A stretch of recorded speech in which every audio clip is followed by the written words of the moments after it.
Hi hello నమస్తే, నేను మీ Kittu. Welcome to wild wolf. Vinukonda దారుణమైన హత్య జరగడం జరిగింది. అక్కడికి సీఎం జగన్మోహన్ రెడ్డి గారు కూడా వెళ్ళడం జరిగింది. ఆయన అక్కడ ఏం చేశారు, ఏం మాట్లాడారు అనే దాని గురించి మనతో చర్చించడానికి ప్రముఖ సినీ క్రిటిక్ విజ్ఞాన్ గారు మనతో ఉన్నారు. ఆయన అడిగి మరిన్ని విషయాలు తెలుసుకునే ప్రయత్నం చేద్దాం. నమస్తే విజ్ఞాన్ గారు. నమస్తే. జగన్మోహన్ రెడ్డి గారు వినుకొండ వెళ్ళడం జరిగింది. అక్కడ వాళ్ళ ఫ్యామిలీని పరామర్శించడం కూడా జరిగింది. ఇప్పుడు వాళ్ళ ఫ్యామిలీకి నేను అండగా ఉంటాను అన్నాడా, లేకుంటే ఓవరాల్ గా ఈ ఘటనని ఒక చిన్న క్రోనలాజికల్ ఆర్డర్లో తెచ్చుకుందాం. ఏటా ఇక్కడ మన ముండ్లమూరు ఈ గ్రామంలో ఏటా తిరునాళ్ళు జరుగుతూ ఉంటాయి ప్రతి ఏటా. సేమ్ అలాగే మొన్న కూడా తొలి ఏకాదశి రోజు తిరునాళ్ళు జరిగాయి. 2 ఏళ్ల క్రితం ఏం జరిగింది అంటే, వీళ్ళిద్దరు యాక్చువల్గా రషీద్ అండ్ జిలానీ అనే ఇద్దరు కూడా గతంలో వైసీపీలో పనిచేశారు. ఎలా అంటే బొల్లా బ్రహ్మనాయుడు అనే ఆయన వైసీపీ ఎమ్మెల్యే. ప్రతి ఎమ్మెల్యే దగ్గర ఒక రౌడీ షీటర్ ఉంటాడు. వీళ్ళు పెంచి పోషించే రౌడీ, వీళ్ళ వెనకాల తిరిగేవాడు, మనుషులు తెచ్చేవాడు, ఏమన్నా అయితే వీళ్ళని కొట్టేవాడు, అలా ఒకడు ఉంటాడు. అలా పిఎస్ ఖాన్ అనే ఒక రౌడీని నా పెంచి పోషించేవాడు. ఇప్పుడు ఈయన వైసీపీలో ఉంటే పిఎస్ ఖాన్ కూడా వైసీపీ. అరే జెండాలు కట్టండి రా, ఒరే అది చేయండి రా, ఇది చేయండి రా, రేపు మీరు అందరు మనిషి 10 మందిని తీసుకొచ్చి అన్న వెనకాల తిరగాలి అని ఇట్లా చెప్పి ఒక రౌడీ ఉంటాడు కదా, ఆ రౌడీ ఆయన పిఎస్ ఖాన్. ఆయన దగ్గర ఈ జిలానీ రషీద్ ఇద్దరు పనిచేసేవాళ్ళు, కిరాయి రౌడీలాగా ఆ గ్యాంగ్లో ఉండేవాళ్ళు.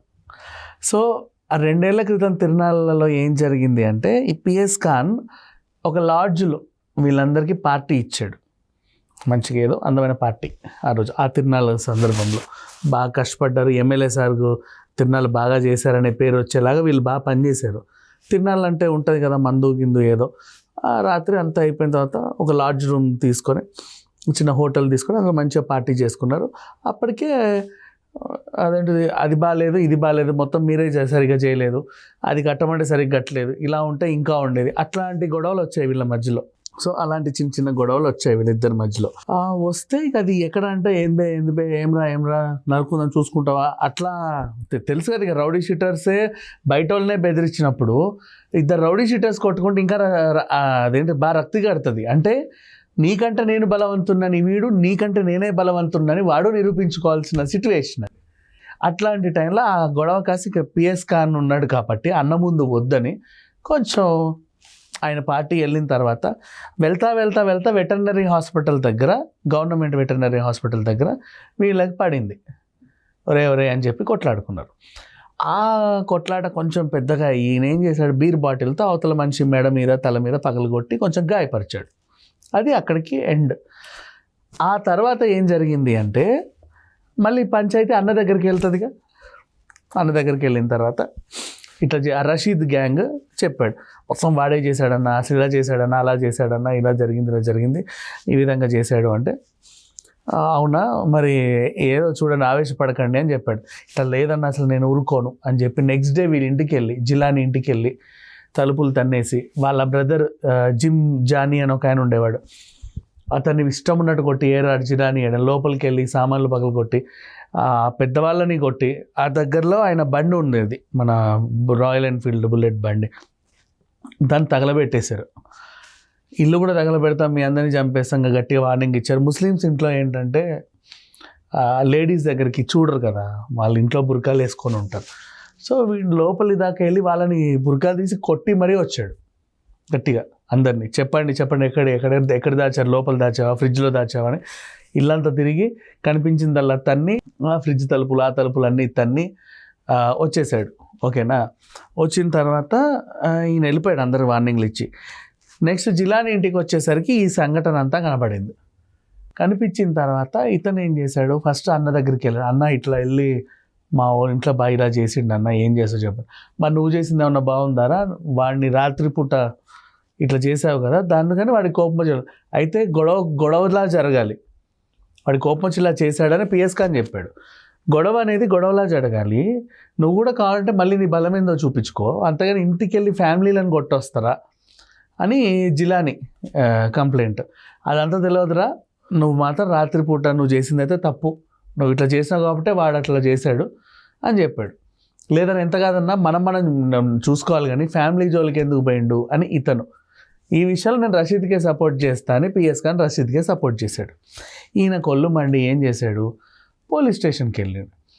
పోలీస్ స్టేషన్కి వెళ్ళిన తర్వాత ఇలా మా ఇంటిపై దౌర్జన్యం జరిగింది సార్, ఖచ్చితంగా అతన్ని శిక్షించాలి, నాకు ఇది నచ్చట్లేదు, మేమేం కొట్లాడుకున్నాం ఇది అంటే, ఎప్పుడు తెల్లారి జరిగింది. ఆల్రెడీ ఇతని మీద ఆ బాటిల్ కంప్లైంట్ ఉంది, వీడే వచ్చిండు పోలీస్ స్టేషన్కి, అరెస్ట్ చేశారు. అరెస్ట్ చేసి రాత్రి నువ్వే కదరా బీర్ బాటిల్తో పలానా మనిషిని దయం చేసావని చెప్పేసి అటెంప్ట్ మర్డర్ కేసు కింద అరెస్ట్ కూడా చేశారు. ఇతనికి రగిలిపోయాడు చాలా, జైలుకి వెళ్ళాడు, వచ్చాడు. వచ్చిన తర్వాత ఏం జరిగింది, ఆయన రిలీజ్ అయ్యేసరికి ప్రభుత్వం మారిపోయింది బేసికలీ. ఒకరోజు మా చూశాడు, కాసేపు అటు ఇటు తిరిగి తాగాడు, రషీద్ గారిని ఏదో ఒకటి చేయాలని జైల్లో ఉన్నన్ని రోజులు వాడి మీద పగ పెంచుకున్నాడు. రిలీజ్ అయిన తర్వాత వాడిని చంపాలనుకున్నాడు. అతను వైన్ షాప్ నుంచి దిగుతుండగా ముండ్లమూరు గ్రామంలో ఈయన వెళ్ళి అక్కడున్న మన కొబ్బరి బొండాల కత్తి తీసుకెళ్ళి ఇష్టానుసారంగా విచక్షణ రహితంగా బాగా దాడి చేసి నరికేస్తే చెయ్యి అన్నీ తెగి పడిపోయాయి. స్థానికులు కూడా ఏం మాట్లాడలే, కొంతమంది భయపడ్డారు, కొంతమంది ఫోటోలు తీశారు, కొంతమంది పారిపోయారు, కొంతమందికి ఏం జరుగుతుందో అర్థం కాలేదు. నరికేస్తున్నాడు, దగ్గర మనల్ని కూడా నరుకుతారేమో అని అనుకున్నారేమో. మరి ఆ సిచ్యువేషన్ అంతా కెమెరాలో కూడా రికార్డ్ అయింది. ఇప్పుడు వాళ్ళు పోలీస్ స్టేషన్ వాళ్ళకి కాల్ చేసి పోలీసులే వచ్చారు, దగ్గరికి వచ్చి ఆయన్ని హాస్పిటల్లో చేరిస్తే అసలు ఇంకా లేదు, మనిషి అవుట్. ఇప్పుడు అసలు విషయానికి వస్తే, ఇది వీళ్ళిద్దరు వైసీపీ నేతలు కదా, ఇద్దరు పాత కక్షల ద్వారా ఇద్దరు కొట్టుకొని చంపుకున్నారు. ఇప్పుడు ఏమైందంటే ఆంధ్రప్రదేశ్లో లేటెస్ట్ ట్రెండ్, ఇంతకుముందు నుంచి కూడా ఉంది, గత 5 ఏళ్ల నుంచి ఉంది. ఎక్కడ ఎవరి హత్య జరిగినా అది రాజకీయ హత్యలాగా పులుముకొని వీళ్ళు టీడీపీ వాళ్ళు చంపారని వైసీపీ వాళ్ళు, లేదు వైసీపీ వాళ్ళే చంపారని టీడీపీ వాళ్ళు చెప్పుకునే స్థాయికి వచ్చింది. ఇప్పుడు ఇతన్ని కూడా ఇది మెయిన్ వైసీపీ నేతలు వీళ్ళిద్దరు టీడీపీ వాళ్ళు వచ్చి చంపేశారని. టీడీపీ ఎవడు చంపలా. ఇప్పుడు ఈయన ఎందుకు టీడీపీకి సపోర్ట్ చేశాడు అంటే, గతంలో వైసీపీలో ఉన్నప్పుడు పనిచేసినప్పుడు ఆ ఖాన్ కింద ఉన్నప్పుడు వాడు మాట వినలేదుగా. అతని ఫ్యామిలీ మీద ఇతను దాడి చేశాడు అన్నా కూడా ఆయన పోరా వాడే కరెక్ట్ అన్నాడు. అప్పుడు ఆయనకి గ్రడ్జ్ ఉంది, అయితే మీ పార్టీలో నేను ఎందుకంటే నేను అవతల పార్టీకి వెళ్తా అని అపోజిషన్ పార్టీలో జాయిన్ అయ్యాడు. జస్ట్ ఆ ఎలక్షన్ ముందే హార్డ్లీ ఒక 1-2 నెలలు అంతే, అంతకుమించి ఇంకేంలా ఆయన టీడీపీ నాయకుడు అయిపోయాడు. సో టీడీపీ వాడు వచ్చి వైసీపీ అతన్ని చంపేశాడు అన్నట్టుగా దీన్ని బాగా ప్రొజెక్ట్ చేస్తే జగన్ అంతటి మనిషే వచ్చి అక్కడికి వచ్చాడు. ఇకపోతే అక్కడ విషయం ఏంటంటే, ఆ ఏరియాలో 144 సెక్షన్ నడుస్తుంది, ర్యాలీలకి సభలకి అనుమతి లేదు. ఆయన చనిపోయాడేమో కానీ ఆయన స్థాయి పెరిగింది, ఇప్పుడు జిలానీ స్థాయి పెరిగింది. మామూలు రషీద్ ఎందుకు ఇప్పుడు జగన్ దిగి వచ్చాడు కదా ఆల్మోస్ట్ వాళ్ళ ఇంటికి. ఇంతకుముందు అంటే ఏదో చిన్న సాదాసీద కార్యకర్త, ఆ ఎమ్మెల్యే కూడా వచ్చాడో లేదో తెలియదు కానీ సాక్షాత్ జగన్ మళ్ళీ షర్మిల ఇచ్చించాడు, అందరు మంత్రులు మాట్లాడడం, ఇవన్నీ చూసేసరికి కొంచెం మైలేజ్ వచ్చింది. మిగతా వాళ్ళు ఏమనుకున్నారు, చనిపోయిన మావుడు గెలిచాడరా చూసావా, రాష్ట్రాన్ని ఎంత కుదేలు చేశాడో అట్లుండాలి అని చెప్పి మళ్ళీ వీళ్ళు రౌడీ షీటర్లు అది గొప్పగా ఫీల్ అవుతున్నారే తప్పితే ఇంకోటి లేదు దీంట్లో. అంటే వాళ్ళలో ఏంటో మరి అది వచ్చింది, అదొక టైప్ ఆఫ్ సైకిక్ ఆనందం, దాన్ని ఇంకెవరేం అనలేరు. అలా కాదండి, మీరు మా ఇంటికి అసలు నిజం చెప్పాలంటే వాళ్ళ పేరెంట్స్ దీన్ని రాజకీయం చేయకండి, పాత కక్షల వల్లే మా వాళ్ళు చనిపోయారు మాకు తెలుసు, దయచేసి మాకు కొంచెం మనశ్శాంతిని ప్రదర్శన, రోజుకొకడు వస్తున్నాడు ఇంటికి, ఏంటిది చనిపోయిన ఇంట్లో అవసరమా, మాకు గుర్తు చేసి చంపుతున్నారు మమ్మల్ని, ఏదో అయ్యింది 3 రోజులు ఏడుస్తాం తగలబెట్టేస్తాం అలా బాధపడుతూ ఉంటే రోజు ఒకడు వచ్చి అయ్యో అని మా బాధని ఇంకా పెంచుతున్నారు తప్ప తగ్గించట్లా. అందుకని చెప్పేసి అని వాళ్ళ పేరెంట్స్ ఒక్కవేళ ఇన్ కేసు రిటర్న్ అడిగితే వీళ్ళు వచ్చేవాళ్ళు కాదేమో, ఇది తగ్గిద్ది ఈ రష్ కొంచెం. ఇంకా ఇప్పుడు ముఖ్యమంత్రి రాగానే అందరు అటెండెన్స్ ఉండాలి కదా, ఎక్కడెక్కడి నుంచో పనున్నా లేకుండా వైసీపీ వాళ్ళందరూ వచ్చి అక్కడ నిల్చుంటున్నారు, పెద్ద ఏదో జరిగింది అన్నట్లుగా. యాక్చువల్గా చెప్పాలంటే పాత కక్షల ద్వారానే జరిగింది. కానీ ఓవరాల్గా చెప్పాలంటే పాపం దీంట్లో రషీద్ ఇన్నోసెంట్ అనే చెప్పొచ్చు, కానీ అతను ఆ ఫ్యామిలీ దగ్గరికి వెళ్ళి కొట్టడం అయితే తప్పే. వీళ్ళు చూసుకోవాలి వెటర్నరీ హాస్పిటల్ దగ్గర. ఇప్పుడు ఇతను బీర్ బాటిల్తో దాడి చేయడం కూడా తప్పే, కరెక్టేం కాదు. కొట్లాడకుండా వీళ్ళు చూసుకోవాలి, కానీ ఇంటి వరకు వెళ్ళొద్దు, family mummy daddy sister brothers దగ్గరికి వెళ్ళకూడదు. అదొకటే ఆయన చేసిన తప్పు. మరి జరిగింది ఏదో జరిగిపోయింది, ఇతను జైలుకి వెళ్ళాడు, అతను చనిపోయాడు, ప్రాణాలు అయితే తిరిగి రావు, ఈయన జైలు నుంచి అయితే బయటకు వస్తాడు.